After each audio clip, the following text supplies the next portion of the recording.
Welcome to the Sacred Skeptics Podcast. Only two things are required to be a sacred skeptic: the humility to say, I could be wrong, and the courage to follow the truth, wherever it leads. Dealing with current events, cultural issues, and spiritual questions. Here are your hosts, Rick Henderson and Mike Bell. All right. Welcome to the arena where ideas and truth claims are battling for belief. We can't promise you that your beliefs will emerge unscathed. We can't promise that your reputation or even our reputation will emerge without bruises and scars. When we dare to take an honest look at reality, we don't always get to see ahead of time where the facts are going to take us, but our goal is to have the humility to admit that we could be wrong about some stuff, maybe even the things that are most important to us. We could be wrong, and we want to have enough courage to follow the truth, whatever it is, wherever it might take us. Yes, and as much as we all like to think we are on the side of right in a discussion, there seems to be a growing trend to elevate perception over reality and to appeal to facts only when it fits our agenda. Our quote of the week is a tad on the robust side, but is worth our consideration. It comes from Dietrich Bonhoeffer, who said this: "Stupidity is a more dangerous enemy of the good than malice. One may protest against evil. It can be exposed and, if need be, prevented by use of force.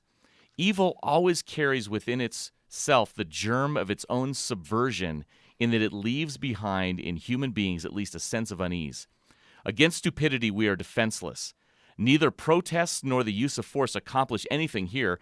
Reasons fall on deaf ears. Facts that contradict one's prejudgment simply need not be believed.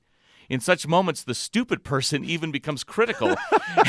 And when facts are irrefutable, they are just pushed aside as inconsequential, as incidental. In all this, the stupid person, in contrast to the malicious one, is utterly self-satisfied and, being easily irritated, becomes dangerous by going on the attack.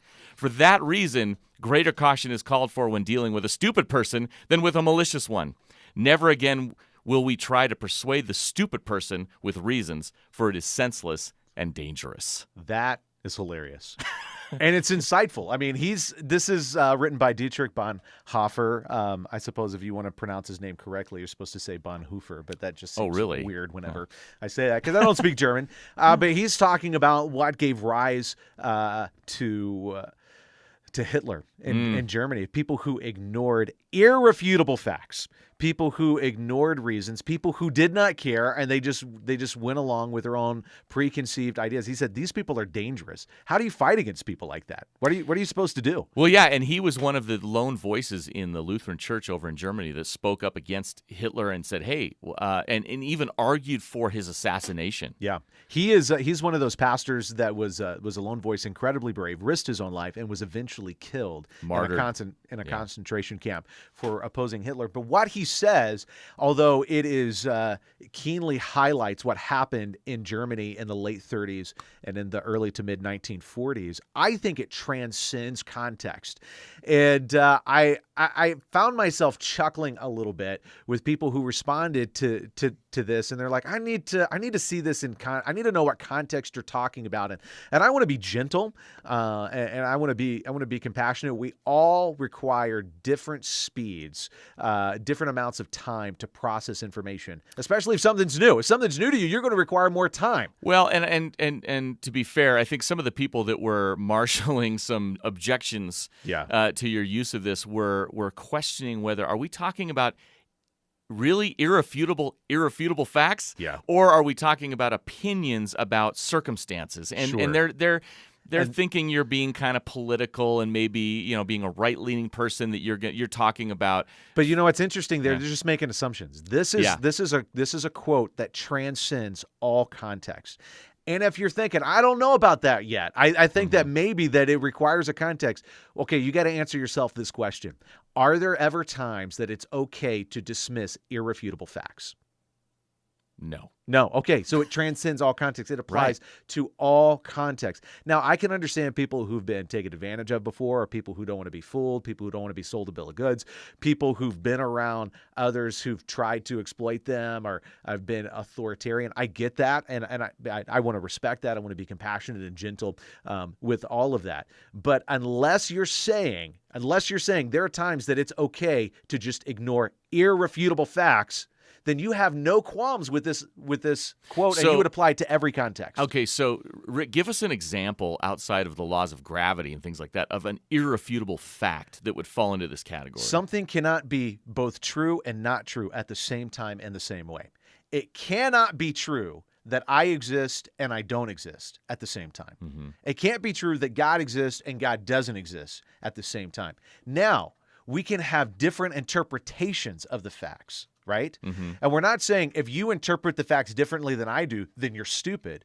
We're saying whoever rejects irrefutable facts, that person is stupid. So somebody who says you can have your truth and I can have my truth. That's a stupid thing to say. Yeah. Okay. That's a stupid thing to say. What was Bonhoeffer? Was he applying this to Nazism, to the worldview of the Nazis, or what? Did he have something in mind when he said this? He had in mind the people who ignored the writing on the wall, who gave rise who just turned up the organ music to the malicious, horrific Nazi regime in Germany that spread across Europe. Now, one of the things that we have to remember is that he wrote this quote before terms like cognitive dissonance and confirmation bias were in vogue. Interesting. And so what you could do is you could read this quote, and everywhere where it says stupidity, replace it with cognitive dissonance. And most people, I think, would go, yeah, that makes a lot of sense. You shouldn't do it. It's dangerous to do that. Or you could take the word stupid and you could replace it with the word foolish and go, you know what? Yeah, it's dangerous to do that. We don't want to do that. So it sort of offends our sensibilities to use the word stupid for people these days. Because it feels harsh, and I get that, but you have to understand, when people put their head in the sand and they say, I don't care what the facts are, I'm going to ignore those don't matter, I'm going to go with what I want. That is stupid. It is stupid. We have to condemn that. We have to say that is dangerous. And what are you supposed to do with people like that? Yeah. You can't protest against them. You can't make a law against stupidity. Mm-hmm. What are you going to do? Yeah. Not to get on a rabbit trail here, but I'm thinking about this whole free speech, the bloviating that goes on college campuses now as people try to shout down and cancel speakers, and somebody will say, well, what about free speech? And they'll say, well, this free speech doesn't count. Yeah. Or there was an op-ed in the New York Times that's advocating for limits to free speech. I'm going to call that stupid. I'm going to call that incredibly dangerous. What you are doing, you are setting the table for tyrants. Yeah. And you got to play the movie forward. Right. Look down the road. What is this leading to? What that leads to is whoever is in power gets to choose who has free speech and who doesn't. And eventually, every single one of us are going to be opposed to whoever's in power. Rick, at some point in time, we will. You sound a little bunched up about this. Well, because I think stupidity is dangerous.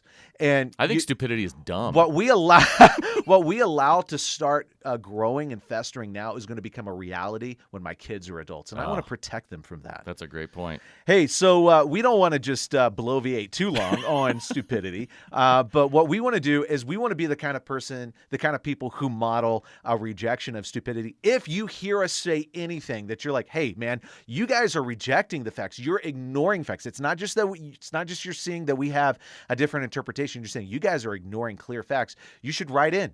You should call in. You should engage us on social media and say, hey, I think you're guilty of being a little stupid, because we don't want to do that. Exactly. So if they want to engage us on social media, what are the best options? They can go to Twitter at Sacred Skeptics. They could go to Facebook, The Sacred Skeptics. They can email us, sacredskeptics@gmail.com. I discovered today that some people have been calling in on the call-in line, but we're having some IT issues. Hang with us. We're going to get that fixed, and we'll let you know. Hopefully you have not been lost in the ether. So if you've called, we appreciate that. We want you to know you have not been ignored. You've just been lost.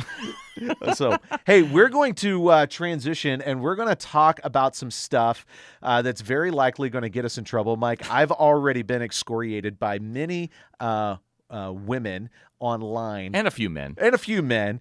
For my response to an article that was in Relevant Magazine. And the title of the article by the author Samantha Field is, Why Aren't More Christians Outraged by Sexual Harassment Scandals? And I want to engage that a little bit. And listen, if you hear things through your emotions, you're gonna misunderstand me here. We all have to ask ourselves this question: am I really processing the facts, or am I projecting how I feel? I'm just a soul whose intentions are good.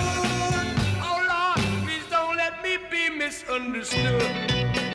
That's all right. Please don't misunderstand us. Yeah, and I don't want to misunderstand Samantha Field, the author of this article. And if you want to find out more of what she thinks and get a better view of her thinking, you can go to samanthapfield.com. And we probably stand on opposite sides of the fence of a lot of different things. Certainly, we stand on opposite sides of the fence on what's going on in Christian culture and whether or not there is a top-down teaching pandemic among Christians that drive the objectification and sexual harassment of women. So we're going to dive into this article. We hope that you hang with us. We'll be back after this break.